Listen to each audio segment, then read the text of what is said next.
My dear people of God, we welcome you all for this morning service, especially for the Pentecost Sunday, in the name of the Father, Son, and the Holy Spirit. Pentecost திருநாளுக்கு வழிபாட்டில் கலந்து கொள்ள வந்திருக்கும் உங்கள் அனைவரையும் நாங்கள் வாழ்த்தி வரவேற்கின்றோம். பெந்தேகோஸ்தே දවසේදී මේ නමස්කාරයට පැමිණ සිටිනා ඔබ සියලු දෙනාම ඉතාමත් ආදරයෙන් සහ ප්‍රේමයෙන් අපි පිළිගනිමු. Let us pray. எல்லா இதயங்களையும் எல்லா விருப்பங்களையும் எல்லா ரகசியங்களையும் அறிந்திருக்கிற சர்வவல்லமையுள்ள தேவனே, நாங்கள் தேவனிடத்தில் அன்பு கூறவும் உமது பரிசுத்த நாமத்தை உத்தமமாய் மகிமைப்படுத்தவும் எங்கள் கர்த்தராகிய இயேசு கிறிஸ்துவின் நிமித்தம் உமது பரிசுத்த ஆவியின் ஏவுதலால் எங்கள் இதயங்களின் சிந்தனைகளை சுத்தம் பண்ணி அருளும். Amen. Shall we all listen to a song? அப்படி காயனாவட்ட சவந்தெமு நல்லாவி ஊற்றும் தேவா நற்கனி நான் தர நித்தம் துதி பாட நல்லாவி ஊற்றும் தேவா.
keep a period of silence and make humble confession of our sins to God. අපි සෝර්ථමෝර්තාකුනිශ්‍රව සිටිමින් අපි සුත්තාත්මාංශයේ විරුද්ධින් කරාවු පාපය ගැන දැන් මෙනෙහි කරමු.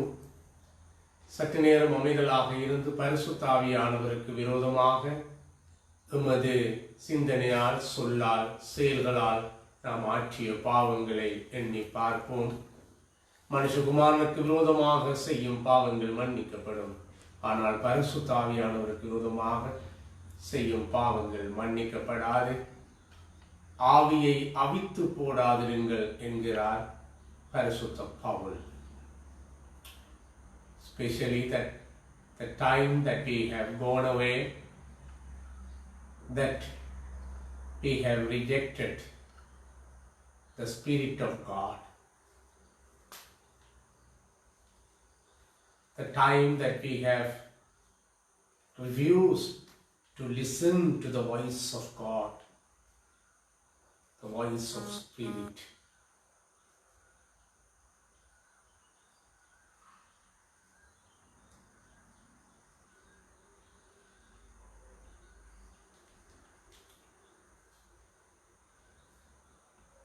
Lord, have mercy. Christ, have mercy. Lord, have mercy. சர்வவல்லமையும் மிகுந்த இரக்கமும் உள்ள கடவுள் எங்கள் பாவங்கள் எல்லாவற்றையும் மன்னிப்பாராக. எங்கள் கடன்களை அவர் தீர்ப்பாராக. நாங்கள் மனம் திரும்பி வாழ தருணங்களையும் சந்தர்ப்பங்களையும் தருவாராக. தூய ஆவியின் அருளையும் ஆறுதலையும் எப்பொழுதும் என்றென்றைக்கும் தந்தருள்வார் ஆக. May the Almighty and merciful Lord grant unto us pardon and remission of all our sins, time for amendment of life, and the grace and comfort of the Holy Spirit. Amen. அப்படி ஆக்ஞாக்கரமும் நாங்கள் ஜெபம் செய்வோம். பெந்தேகோஸ்தே நாளுக்குரிய சுருக்க ஜெபம். சர்வ வல்லமையும் மிகுந்த இரக்கமும் உள்ள கடவுளே, உமது குமாரனும் எங்கள் ஆண்டவருமாகிய இயேசு கிறிஸ்து வாக்குத்தத்தம் பண்ணியபடியே பெந்தேகோஸ்தே நாளிலே தமது பரிசுத்த ஆவியானவரை திருச்சபை மீது பொழியச் செய்தார். காற்று மற்றும் இரைச்சல் ஆகிய ஒலிகளுடன் தூய ஆவியானவர் திருச்சபை மீது இறங்கியதை நாங்கள் நினைந்து கொள்ளுகிறோம். நாங்களும் தூய ஆவியனால் அருளப்பட்டு ஆவியின் கனிகள் நிறைய பெற்றவர்களாக உமக்கு சாட்சியாக உலகிலே வாழ அருள் புரிந்தருளும். இறைமைந்தன் இயேசு வழிநின்று மன்றாடுகின்றோம் பிதாவே. ஆமென். Now we will have readings. The first of all, the First Testament or the Old Testament reading. The book of Numbers, chapter 11, beginning at 24th verse. Ada api parana girisuma sandaha ganam katawa 11 වෙනි පරිච්ඡේදයේ 24 වෙනි පදය සිට අපි එකට සවන් දෙමු. எண்ணிக்கை 11ஆம் அதிகாரம் 24ஆம் வசனம் வரை உள்ள பகுதியில் இருந்து ஒரு சில வாக்கியங்கள். அவ்வாறே மோசே வெளியே சென்று மக்களிடம் ஆண்டவரின் வார்த்தைகளை கூறினார். மக்களின் மூப்பரில் 70 பேரை அழைத்து கூடாரத்தை சுற்றிலும் அவர்களை நிறுத்தி வைத்தார். பின்னர் ஆண்டவர் மேகத்தில் இறங்கி வந்து அவரோடு பேசினார். அவரில் இருந்த ஆவியில் கொஞ்சம் எடுத்து 70 மூப்பருக்கு அளித்தார். ஆவி அவர்கள் மேல் இறங்கவே அவர்கள் இறைவாக்கு உரைத்தனர். அதன் பின்னர் அவர்கள் அப்படி செய்யவில்லை. 2 மனிதர் பாளையத்திலே தங்கிவிட்டனர். ஒருவன் பெயர் எல்தாது, மற்றவன் பெயர் மேதாது. அவர்கள் மீதும் ஆவி இறங்கியது. பதிவு செய்யப்பட்டவர்களில் இவர்களும் உண்டு. ஆனால் அவர்கள் கூடாரத்திற்கு சென்றிருக்கவில்லை. ஆகவே அவர்கள் பாளையத்திலே இறைவாக்கு உரைத்தனர்.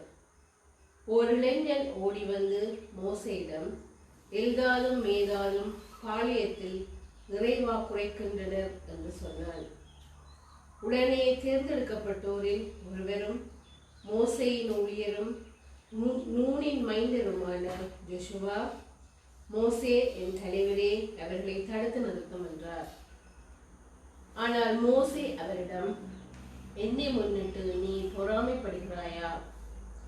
ஆண்டவரின் மக்கள் அனைவருமே இறைவாக்கினராகும்படி ஆண்டவர் அவர்களுக்கு தம் ஆவியை அளிப்பது எத்துணை சிறப்பு என்றார்.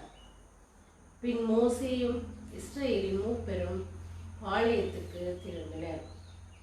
இது கடவுளின் திருவார்த்தை. கடவுளே உமக்கே நன்றி. The New Testament reading is taken from 1 Corinthians chapter 12 beginning at 3rd verse. නවකිරිසුම කියවීම පළවෙනි කොරින්ති 12 වෙනි පරිච්ඡේදයේ 3 වෙනි පදය සිට. கடவுளின் ஆவியால் ஆட்கொள்ளப்பட்டு பேசுபவரும் இயேசு சபிக்கப்பட்டவர் என சொல்ல மாட்டார். தூய ஆவியால் ஆட்கொள்ளப்பட்டவர் அன்றி வேறெவரும் இயேசுவே ஆண்டவர் என சொல்ல முடியாது. இதை நீங்கள் தெரிந்து கொள்ள வேண்டும். அருட்கொடைகள் பலவகை உண்டு, ஆனால் தூய ஆவியார் ஒருவரே. திருத்தொண்டுகளும் பலவகை உண்டு, ஆனால் ஆண்டவர் ஒருவரே. செயல்பாடுகள் பலவகை உண்டு, ஆனால் கடவுள் ஒருவரே. அவரே எல்லாரிடமும் எல்லாவற்றையும் செயல்படுத்துபவர். பொது நன்மைக்காகவே தூய ஆவியாரின் செயல்பாடுகள் ஒவ்வொருவரிலும் வெளிப்படுகிறது. தூய ஆவியார் ஒருவருக்கு ஞானம் நிறைந்த சொல்வளத்தை அருளுகின்றார். இன்னும் ஒருவருக்கோ அதே ஆவியார் அறிவு செறிந்த சொல்வளத்தை அளிக்கின்றார். அதே ஆவியார் வேறொருவருக்கு நம்பிக்கை அருள்கிறார். அந்த ஒரே ஆவியார் மற்றொருவருக்கு பிணி தீர்க்கும் அருள் கொடியையும் அளிக்கிறார். தூய ஆவியார் ஒருவருக்கு மெல்ல செயல் செய்யும் ஆற்றலையும், இன்னொருவருக்கு இறைவாக்குரைக்கும் ஆற்றலையும், வேறொருவருக்கு ஆவிக்குரியவற்றை பகுத்தறியும் ஆற்றலையும், மற்றவருக்கு பல்வகை பரவச பேச்சு பேசும் ஆற்றலையும், புரிதொருவருக்கு அப்பேச்சை விளக்கும் ஆற்றலையும் அளிக்கிறார். அந்த ஒரே ஆவியாரே இவற்றையெல்லாம் செயல்படுத்துகின்றார். அவரே தம் விருப்பம் போல் ஒவ்வொருவருக்கும் இவற்றை பகிர்ந்தளிக்கின்றார். உடலும் உறுப்புகளும். உடல் ஒன்றே, உறுப்புகள் பல. உடலின் உறுப்புகள் பலவாயினும் உடல் ஒன்றாயிருப்பது போல கிறிஸ்துவும் இருக்கிறார். ஏனெனில் ஜூதரானாலும் கிரேக்கரானாலும் அடிமைகளானாலும் உரிமை குடிமக்களானாலும் நாம் எல்லாரும் ஒரே தூய ஆவியால் ஒரே உடலாய் இருக்கும்படி திருமுழுக்கு பெற்றோம். அந்த ஒரே ஆவியையே பானமாகவும் பெற்றோம். இது கடவுளின் திருவார்த்தை. கடவுளே உமக்கே நன்றி. Listen to the good news proclaimed the gospel according to St. John chapter 20th beginning at the 19th verse. Glory to Christ our Savior. සුත සුභාරංචිය කියවීම සුත ජොහාන්තුමා අනුවලියනද සුභාරංචියේ 20 වෙනි පරිච්ඡේදයේ 19 වෙනි පදය සිට பரிசுத்த நற்செய்தி வாசகம் பரிசுத்த யோவான் எழுதிய நற்செய்தி 20ஆம் அதிகாரம் 19ஆம் வசனம் முதல் அடங்கி இருக்கிறது. ஆண்டவரே உமக்கு மகிழ்ச்சி உண்டாவதாக. இயேசு சீடர்களுக்கு தோன்றுதல். அன்று வாரத்தின் முதல் நாள், அது மாலை வேளை. ஜூதர்களுக்கு அஞ்சி சீடர்கள் தாங்கள் இருந்த இடத்தின் கதவுகளை மூடி வைத்திருந்தார்கள். அப்போது இயேசு அங்கு வந்து அவர்கள் நடுவில் நின்று, உங்களுக்கு அமைதி உரித்தாக என்று வாழ்த்தினார். இவ்வாறு சொல்லிய பின் அவர் தம் கைகளையும் விலாவையும் அவர்களிடம் காட்டினார். ஆண்டவரை கண்டதால் சீடர்கள் பெரும் மகிழ்ச்சி கொண்டார்கள். இயேசு மீண்டும் அவர்களை நோக்கி, உங்களுக்கு அமைதி உரித்தாக. தந்தை என்னை அனுப்பியது போல நானும் உங்களை அனுப்புகிறேன் என்றார். இதை சொன்ன பின் அவர் அவர்கள் மேல் ஊதி, தூய ஆவியை பெற்றுக் கொள்ளுங்கள். எவருடைய பாவங்களை நீங்கள் மன்னிப்பீர்களோ அவை மன்னிக்கப்படும். எவருடைய பாவங்களை மென்னியாதிருப்பீர்களோ அவை மென்னிக்கப்படா என்றார். இது நம் ஆண்டவராகிய இயேசு கிறிஸ்துவின் செய்தி. கிறிஸ்துவே உமக்கு புகழ்ச்சி உண்டாவதாக. අපි ආඥා කරමු.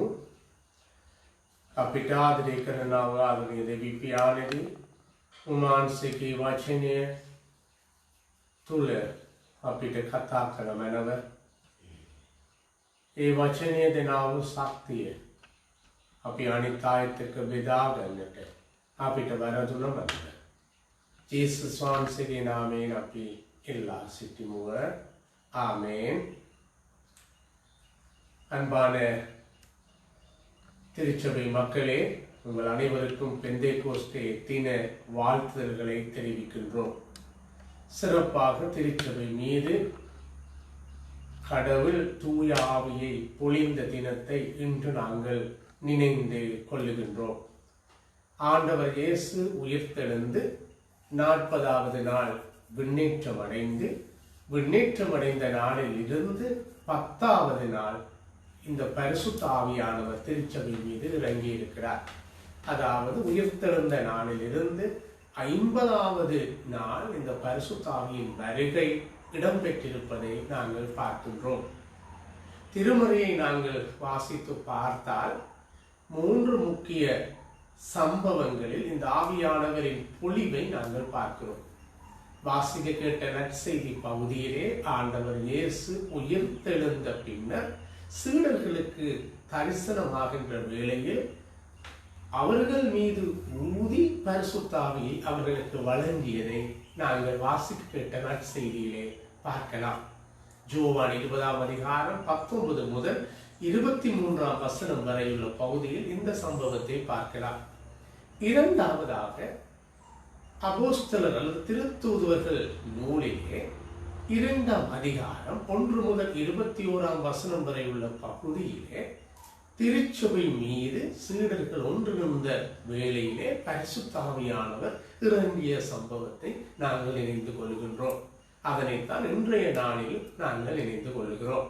மூன்றாவதாக நாங்கள் பார்க்கின்ற போது அப்போஸ்தலர் அல்லது திருத்தூதர் புஸ்தகம் 10ஆம் அதிகாரம் 34 முதல் 43ஆம் வசனம் வரையுள்ள பகுதியிலே பேதுரு கொர்நேலியு வீட்டிலே உபதேசித்துக் கொண்டிருந்த வேளையிலே பரிசுத்த ஆவியானவர் இறங்கியதை பார்க்கிறோம். இதனை பொதுவாக புற இன மக்கள் மத்தியிலே பரிசுத்த ஆவியானவரின் வருகை என நாங்கள் அடையாளப்படுத்தலாம். இதன் ஊடாக நாங்கள் இன்று வாசிக்க கேட்ட வேத பகுதிகளிலே பரிசுத்த ஆவியானவர் எந்திடத்திலிருந்து எதை எதிர்பார்க்கிறார்கள் என்பதை குறித்த 3 காரியங்களை சுருக்கமாக பகிர்ந்து கொள்ள விரும்புகிறேன். வாசிக்க கேட்ட பழைய ஏற்பாட்டிலே, அதாவது எண்ணாகமும் அல்லது எண்ணிக்கை 11ஆம் அதிகாரம் 24ஆம் வசனம் உள்ள பகுதியிலே கடவுள் தன்னுடைய ஆவியை மக்களோடு பகிர்ந்து கொள்ளுகிறார். கடவுள் தன்னுடைய ஆவியை மக்களோடு பகிர்ந்து கொள்ளுகின்றார்.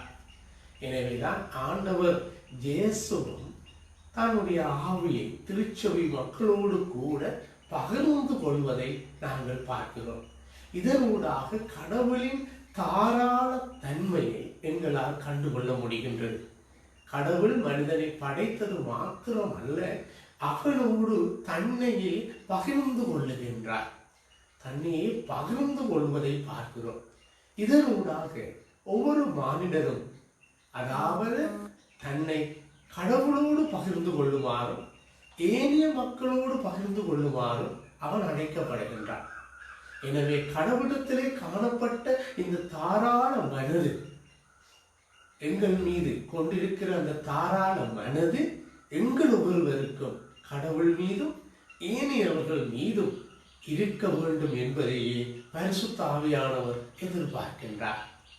இரண்டாவதாக நாங்கள் வாசிக்க கேட்ட நற்செய்தி பகுதிக்குள்ளே வருகின்ற போது யோவான் 20ஆம் அதிகாரம் 19 முதல் 23ஆம் வசனம் வரை உள்ள பகுதியில் யூதர்களுக்கு பயந்ததனால் சீடர்கள் அறைகளுக்குள்ளே பூட்டி, கதவுகளுக்குள்ளே பூட்டி அங்கே இருக்கிறார்கள்.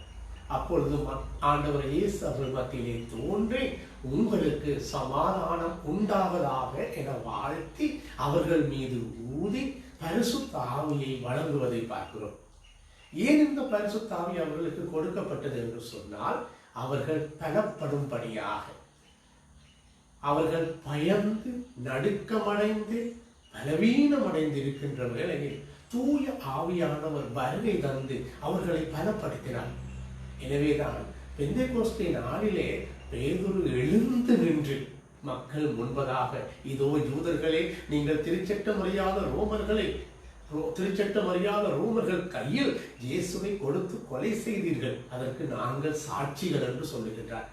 இவனுக்கு எவ்வாறு இந்த பலம் கிடைத்தது? இயேசுவை மறுதலித்த ஒரு மனிதன் இப்பொழுது பலத்தோடு பேசுகிறான் என்றால் பரிசுத்த ஆவி நிறைய பெற்றவனாக இவன் இருந்ததே காரணம். அன்பானவர்களை, இன்றும் நாங்கள் கொரோனா வைரஸினாலே அறைகளுக்குள்ளே பூட்டப்பட்டு நாங்கள் வாழ்ந்து கொண்டே இருக்கிறோம். வெளியிலே செல்வதற்கு பயம். எங்களை நாங்கள் காப்பாற்றிக் கொள்வதற்காக பல்வேறு வழிகளை நாங்கள் முயற்சிக்கிறோம். பொருளாதாரத்தை குறித்த பயம், பிள்ளைகளின் கல்வியை குறித்த பயம். இப்படிப்பட்ட நாளிலே பூட்டப்பட்ட அறைகளுக்குள்ளே இருக்கும் வேளையில் தூய ஆவியானவர் எங்கள் மத்தியில் இருந்து எங்களை பலப்படுத்துகின்றார், எங்களை தைரியப்படுத்துகிறார், இதற்கூடாக செல்வதற்கு வேண்டிய ஆற்றலை கொடுக்கின்றார். மூன்றாவதாக நாங்கள் பார்க்கின்றோம், வாசிக்க கேட்ட புதிய ஏற்பாட்டு பகுதியிலே பரிசுத்த பவுல அப்போஸ்தலன் 1 கொரிந்தியர் 12ஆம் அதிகாரம் 3ஆம் வசனம் முதல் 13ஆம் வசனம் வரை உள்ள பகுதியிலே வேறுபாடுகளின் மத்தியில் ஒற்றுமையை பற்றி பேசுகிறார். வரங்களிடையே வேறுபாடு காணப்படுகின்றது.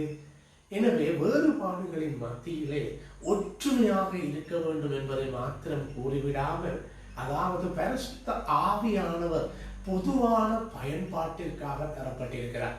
தனிப்பட்ட மக்களின் பிரயோஜனத்திற்காக அல்ல, பொது பயன்பாட்டிற்காக தரப்பட்டிருக்கிறார் என்று கூறுகிறார். இன்று நாங்கள் வாழுகின்ற இந்த முக்கியமான காலகட்டத்திலே தனி பயன்பாடுகள் அதிகரித்து கொண்டு வருகின்றது.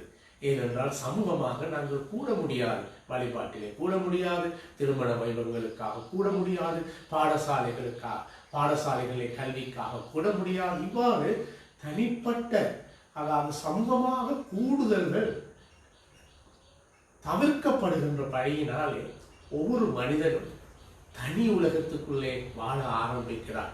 அதாவது கல்வியை பார்க்கின்ற போது ஆன்லைன் கல்வி. எனவே பாடசாலையிலே பிள்ளைகள் ஒன்றாக சேர்ந்து வாழ்ந்த பிள்ளைகள் இப்பொழுது தனி உலகத்துக்குள்ளே போகிறார்கள்.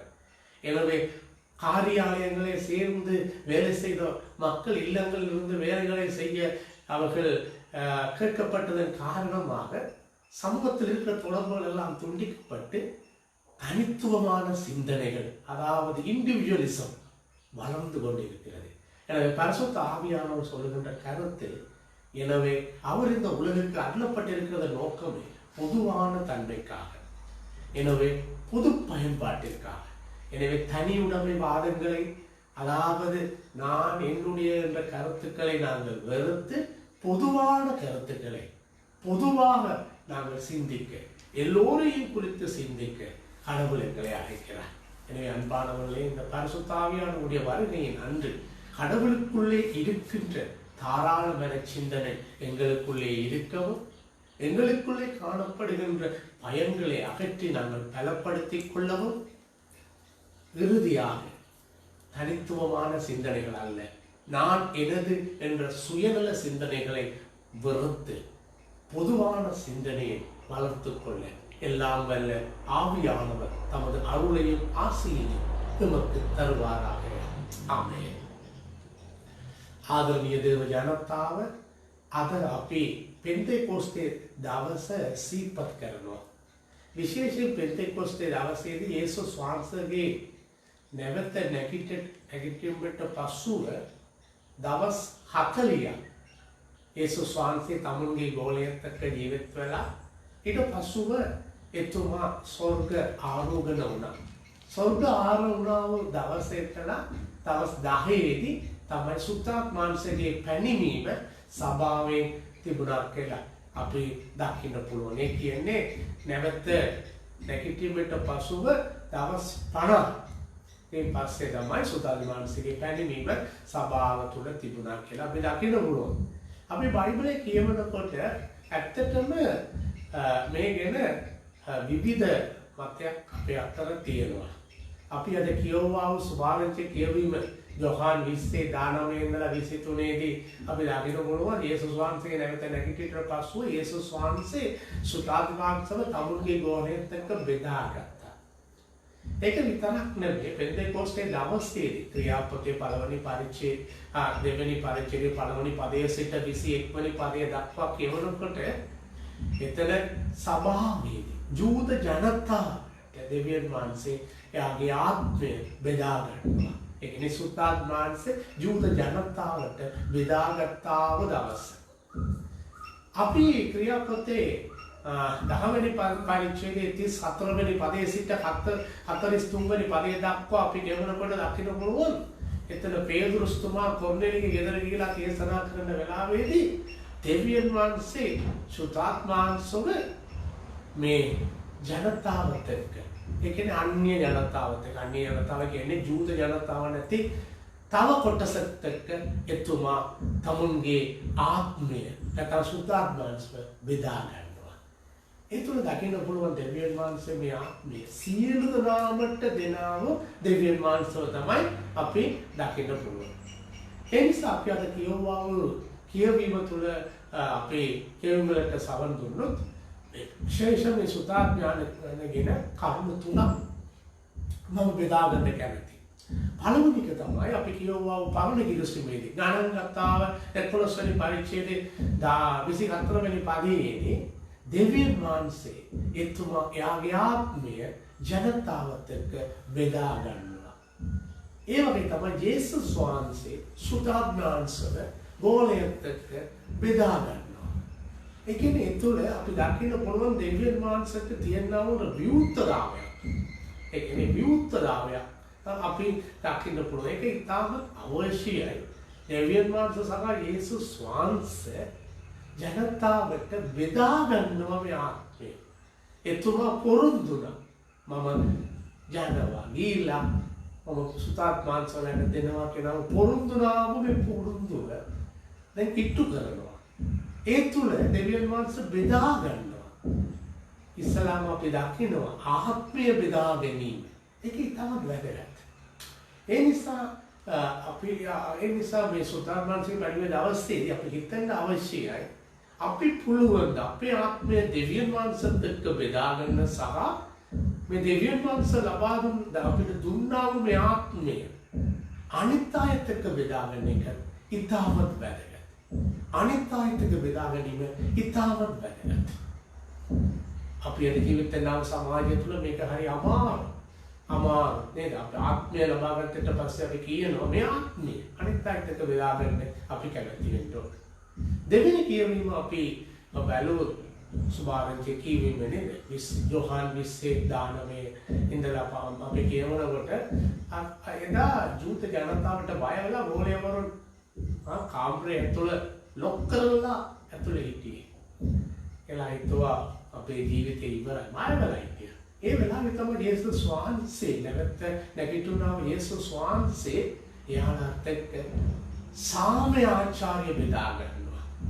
සාමය ආචාර්ය බෙදාගෙන සුතාත්මාංශව බෙදා ගන්නවා. මෙන්න සුතාත්මාංශය.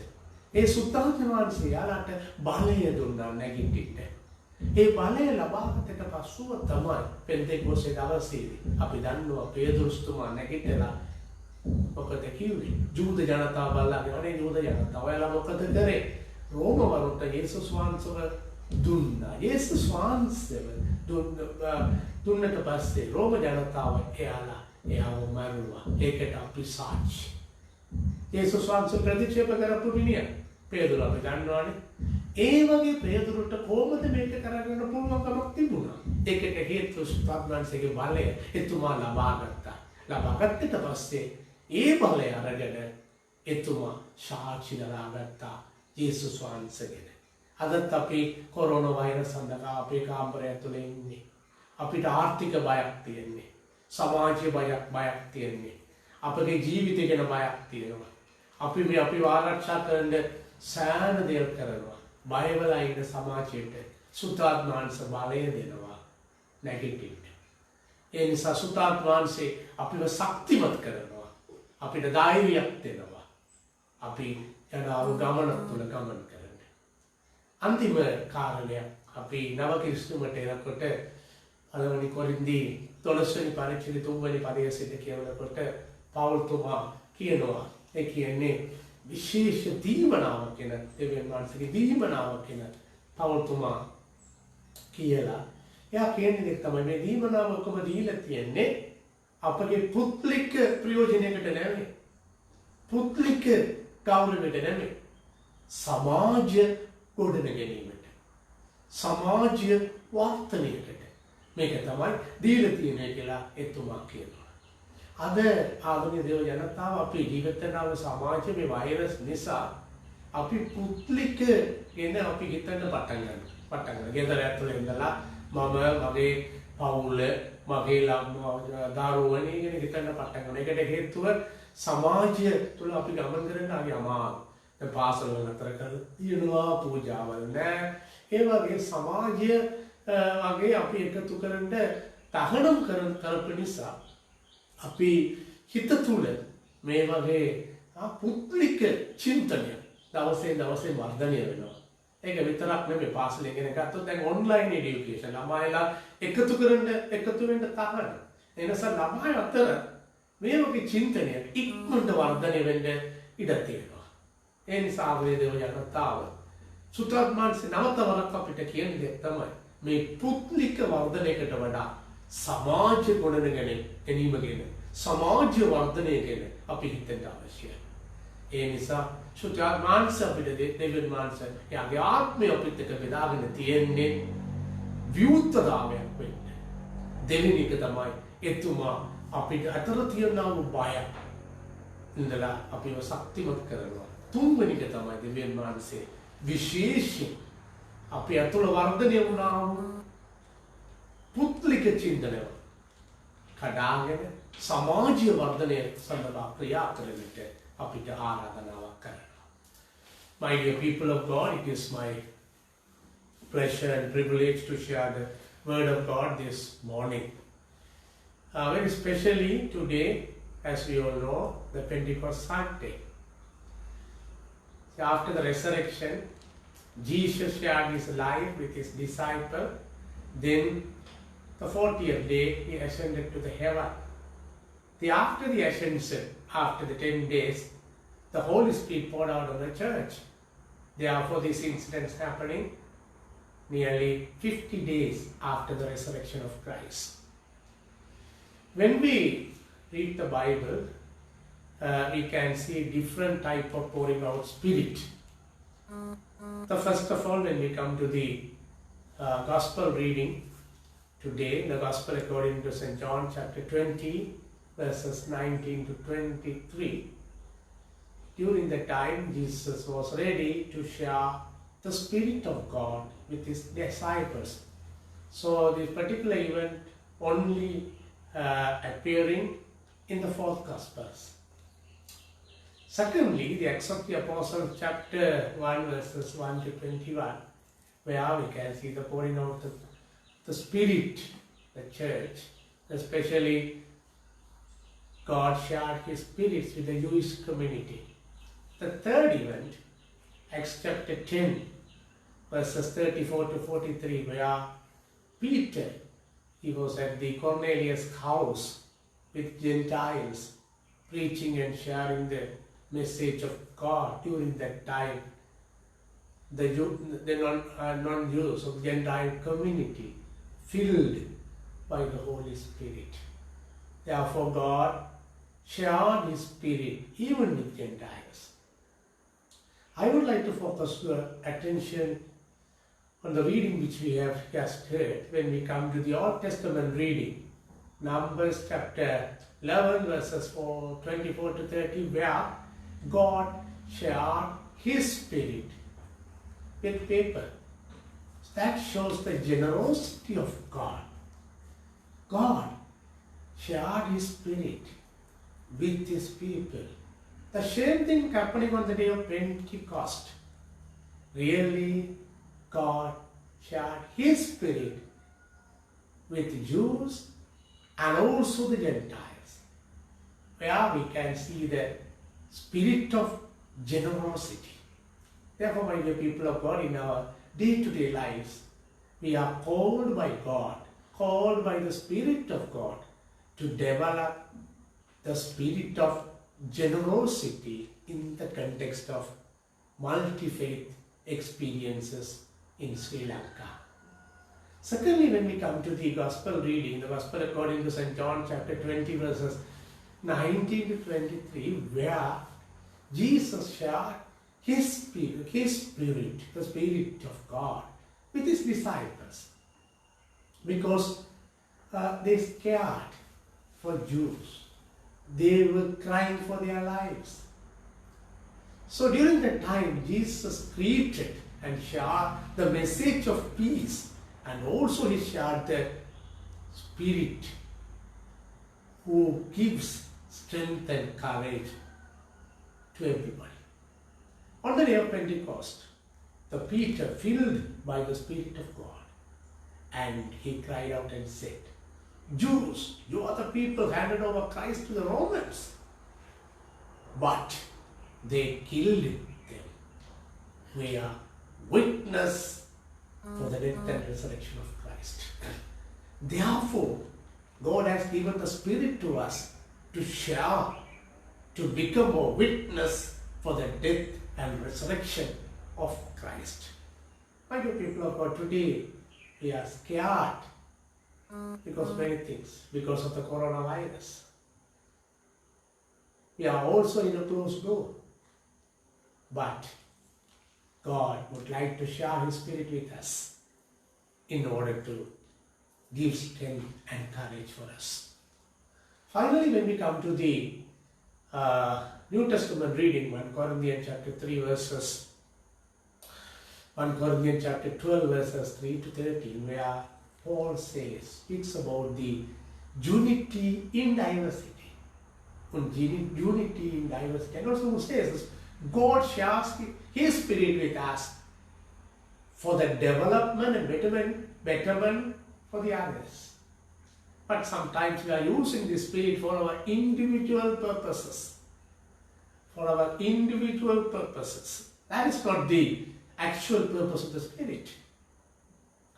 Even in our day-to-day life, the individualism is growing gradually. We all are in the closed doors. We are not allowed to meet others. Even the education also going on our online system and everything. Students, they are not allowed to meet other students. Therefore, the individualism is growing day by day, slowly and steadily. The Spirit of God is challenging us to move from individualism and think about the other person. That is the purpose of the Spirit. Therefore, my dear people of God, let us ask the Spirit of God really to fill, to give the strength and courage to develop the spirit of generosity, and also give you strength and courage to become a witness for the death and resurrection of Christ. Finally, let us ask God to help us to challenge the individualism or individualistic thinking in our day-to-day lives. May God bless you all. Amen. Let us keep a period of silence and offer our intercessory prayers. Let us continue to pray for the people who are affected by the coronavirus. More than 6 million people.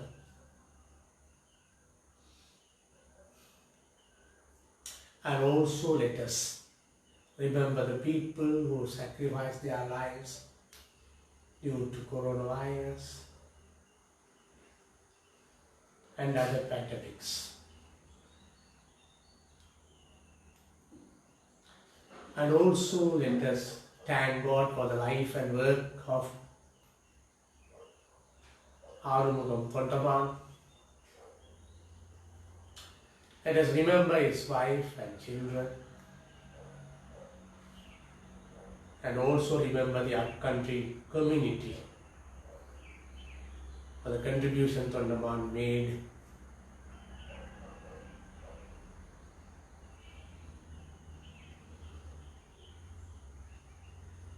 Let us pray for the people who are sick, body, mind and in spirit. Let us continue to pray. திருமதி ரத்னபாண்டியன் குடும்பத்தினர், திருமதி உஷா சண்முகம், உஷா பெஸ்டியன், திருமதி பெஸ்டியா பிள்ளை, திருமதி grace, Sivakami, பாக்கியம், செல்வி சுபமணி, செல்வி வத்சலா, திரு கோவில் பிள்ளை, திரு தங்கையா, திரு ராஜரத்னம் ஆகியவர்களுக்காக மன்றாடுவோம். And also we remember Daya, the brother of Reverend Michael Swaminathan, critically ill, going through a critical time. Let us remember Father Michael, his mother and sister and other family members.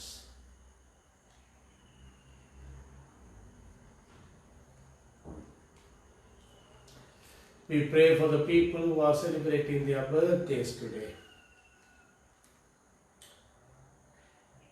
கடவுளுக்கு நன்றி செலுத்துவோம். சிறப்பாக திருமதி Florence Sathyanathan தனது 82வது பிறந்த நாளை இந்த நாளிலே கொண்டாடுகிறார். கடவுள் கொடுத்த எல்லா ஆசீர்வாதங்களுக்காகவும் கடவுளுக்கு நன்றி செலுத்துவோம்.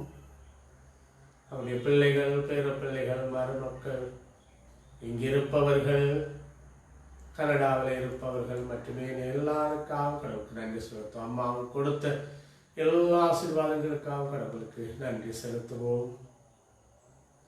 அத்தோடு கூட ருக்ஷிகா ஸ்ரீதரனுக்காக நன்றி செலுத்துவோம். ஆண்டவர் கொடுத்த இந்த காலங்கள் நேரங்களுக்காக ஆண்டவருக்கு நன்றி செலுத்துவோம். கடவுள் ஆசீர்வதித்த எல்லைகளை பெரிதாக்க வேண்டும் என்று கர்த்தரை நோக்கி மன்றாடுவோம். Let us pray and thank God for the new day, new life who has given to our friend Collins, Father Rasika, celebrating his birthday today. We remember his beloved wife, father, mother, brother and his family. Let us ask God to bless him, enlarge his territories and protect him from all evil, dangerous things.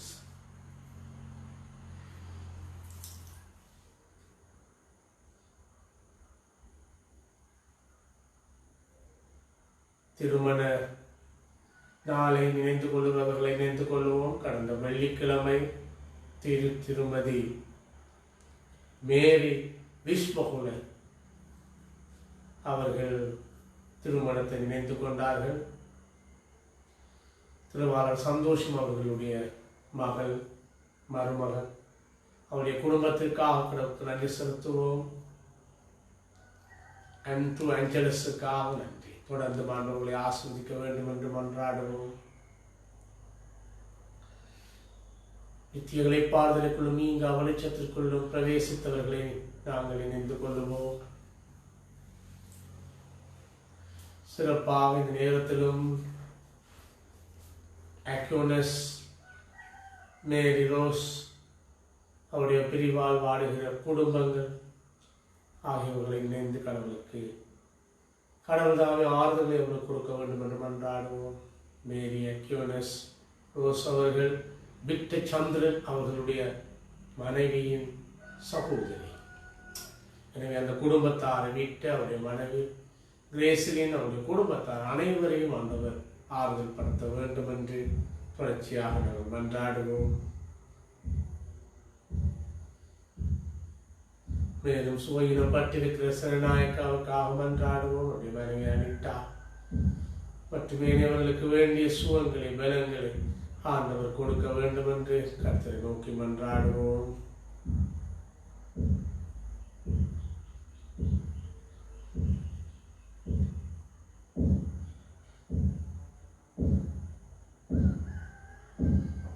Lord, hear our prayer. Let our cry come unto you. Shall we all say the Lord's Prayer together? கர்த்தர் கற்பித்த குடும்ப ஜெபத்தை சேர்ந்து ஜெபிப்போம். பரமண்டலங்களில் இருக்கிற பிதாவே, உடைய நாமம் பரிசுத்தப்படுவதாக, உடைய ராஜ்யம் வருவதாக, உடைய சித்தம் பரமண்டலில் செய்யப்படுவது போல பூமியிலும் செய்யப்படுவதாக. எங்களுக்கு வேண்டிய ஆரத்தை கொடுத்தாலும் எங்களை விரோதமாய் குற்றம் செய்வதற்கு நாங்கள் மன்னிக்கிறது போல எங்கள் குற்றங்களை மன்னி எங்களை சூழ்நிலை பேசிக் கொண்டாமல் தீமை முறைச்சித்துக் கொள்ளும். ராஜ்யமும் வல்லமையும் மகிமையும் என்று கேட்கக்கூடியவர்களே. ஆமென். The peace of God, which passes all understanding, keep our hearts and minds in the knowledge and love of God and of His Son Jesus Christ our Lord, and the blessing of God Almighty, the Father, Son, and the Holy Spirit be amongst us and remain with us always. En ஆத்மாவே கர்த்தரை ஸ்தோத்திரி, என் உள்ளமே பரிசுத்தநாமத்தை ஸ்தோத்திரி. என் ஆத்மாவே கர்த்தரை ஸ்தோத்திரி, அவர் செய்த சகல உபகாரங்களையும் மறவாதே. ஆமென். God bless you all. இயேசு விட்டாய் ஆண்டவர் உங்களை ஆசீர்வதிப்பாராக. ஆமென்.